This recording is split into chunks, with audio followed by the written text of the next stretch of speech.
About to get started here. And on the mound now, Jonathan Hernandez. What do you have on him? He's a guy that's going to come right after hitters. I mean, he's not trying to fool them. He's going to pitch the contacts, not worry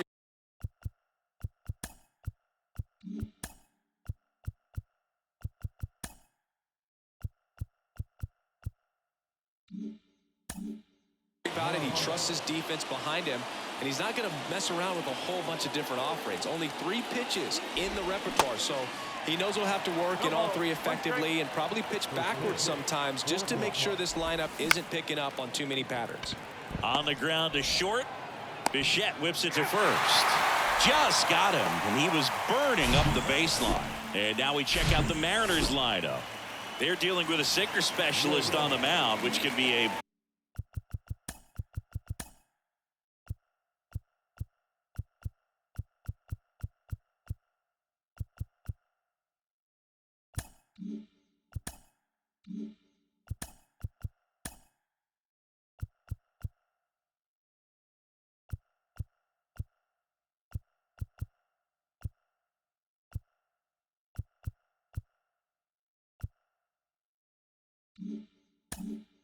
big-time challenge when he's right and working mostly from the knees down. Well, I think the approach you take is really try to lay off of those pitches down in the zone until he gets some called strikes and then forces you to go after that pitch. Until then, make him elevated, because guys that throw those sinkers, those 2-seamers, really hard for them to be effective up in the zone. Those are pitches you can hammer, but when you get a cookie, you don't want to miss it. Comes up empty on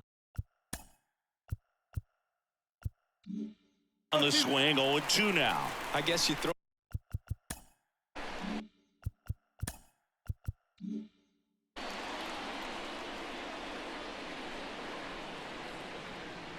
Oh, 2 now. He goes down looking.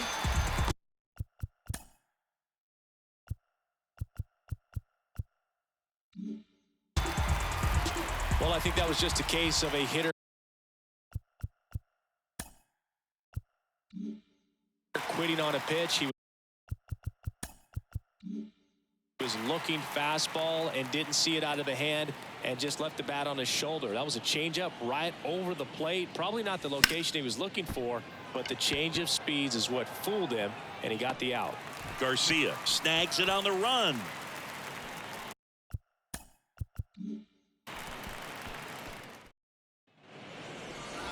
Welcome back. And today's starter, number 33. It's always interesting to see how he utilizes all of his pitches and how many of those he has a good feel for on that given day. When he's right, he's really able to keep hitters guessing, and all of his stuff seems to be coming. Line drive, and that should be extra bases. Safely into second. He's got a double. Well, no waiting around right there. He was ready to swing it on the first pitch. When you connect and it jumps off your bat like that, you're thinking double at the very least. Put a great swing on it, and man, he wasn't fooled at all. And a base hit on the line. Around third. Throws to second.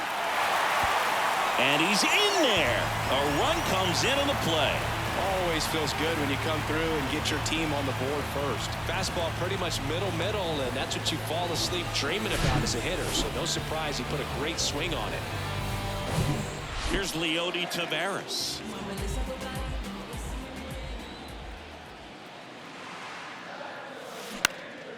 Fly ball to right. Makes the catch. Runner tagging for third. Bichette caught in a rundown now.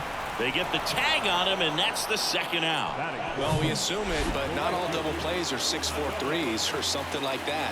Right there, it's just sort of a combination of good defense and poor base running, and probably more of the latter. Oh, this one high and deep, way back there. Onto the warning track, and he hauls it in. But a run will score in the inning on this RBI double. It's now a 1-0 ball game. You're watching Major League Baseball on the show.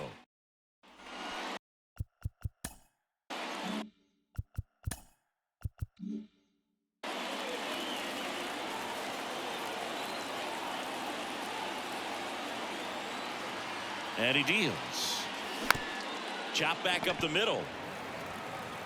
in plenty of time to first. Leadoff man retired here in the second. The shortstop, JP. So up next, J.P. Crawford.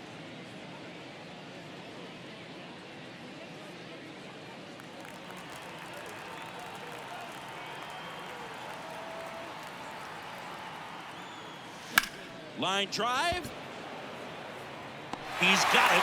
And there's 2 down. This lineup's going to have to find a way to make him work a little harder out there on the mound. I mean, he is just mowing them down. He's settling in. You got to make him uncomfortable. Maybe step out of the box, call timeout, do whatever it takes. That's hard hit on the line. Carter makes the play, and it's out number 3. Nobody left for Seattle, and it remains 1-0. Back here at the ballpark, bottom of the inning. Here's a speed threat. Marcus Semien. And a pitch. Foul back our way, and that's out of play. Marcus Semien, Bay Area guy, played his college ball at Cal. White Sox selected him in the 6th round in 2011, and he has developed into a fine player. Yeah, and he comes from a really good athletic line. His dad played football at Cal. His mom was also an athlete in college, and this guy's just a really good leader on a ball club. Had a breakout to his career when he went to Toronto and started hitting home runs. Joey Crable into the game. Just trying to keep this one close here, and this is where a bullpen can give their guys a chance to fight back into the game. And at first, Nathaniel Lowe stepping in for the Rangers. Semien runs and fouled off.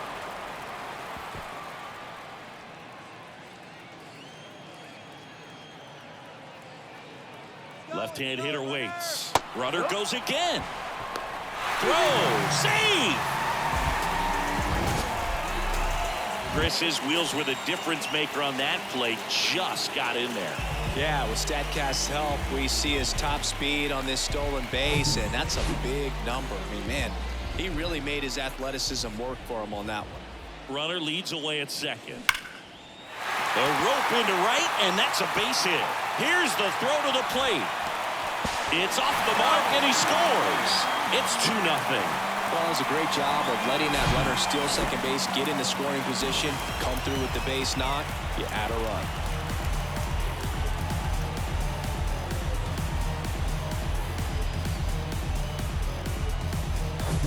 Here's Josh Young.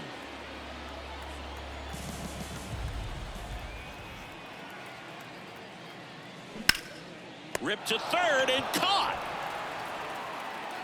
Well, baseball can be cruel, can it? I mean, sometimes it gives and sometimes it takes away. He did everything right on that swing, but he's got nothing to show for it.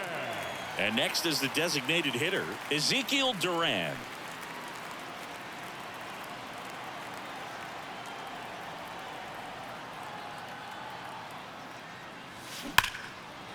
Hard hit, left field, base hit. And that's the second out of the inning on the force play.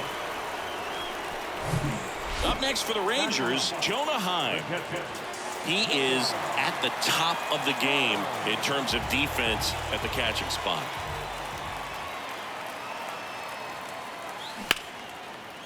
Line drive, and that should be extra bases. Duran makes the turn at second. The run scores all the way from first, and they lead by 3.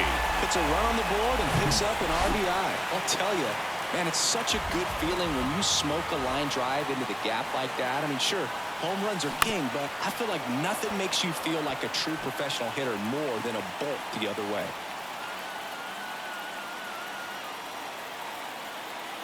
Left-hand batter waits. Foul ball there. Heim at second with 2 down.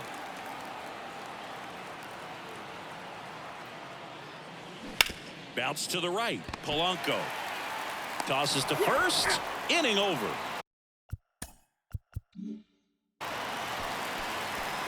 They get 2 runs on 3 hits, no errors, and 1 left.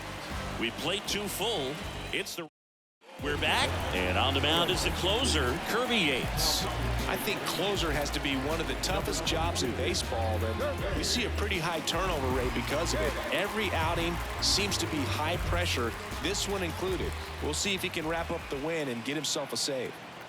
And here it comes. This one pops straight up near the plate. Puts it away for the out.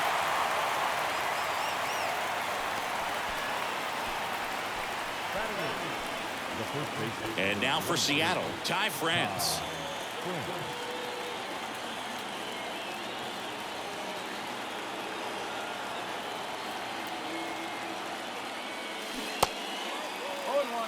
I'll tell you this, that's going to go on that pitcher's highlight reel.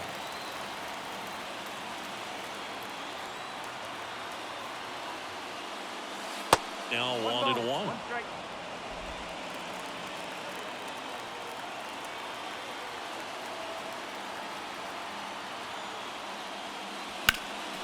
Next offering is fouled back.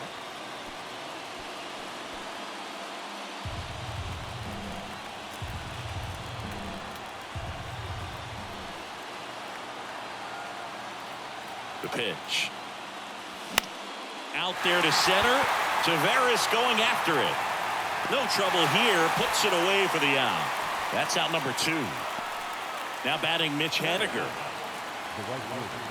Yates, 36 years old. He joined the team as a free agent.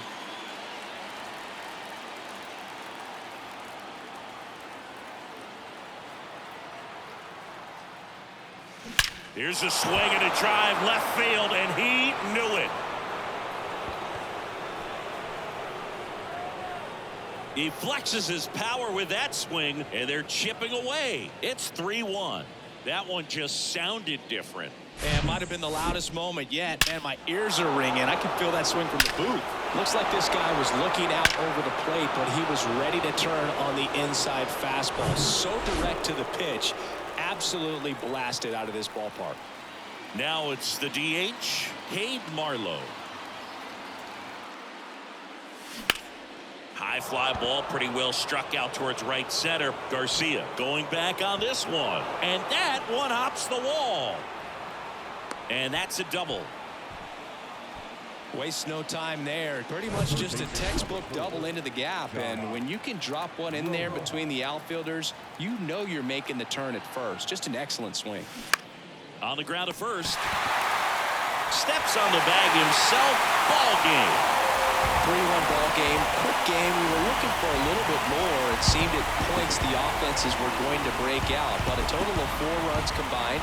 Really good pitching and defense on both sides. Just a couple of key swings making all the difference. And your final 3-1 for Chris Singleton and our entire crew here at MLB The Show. Thanks for stopping by. I'm John Shambi.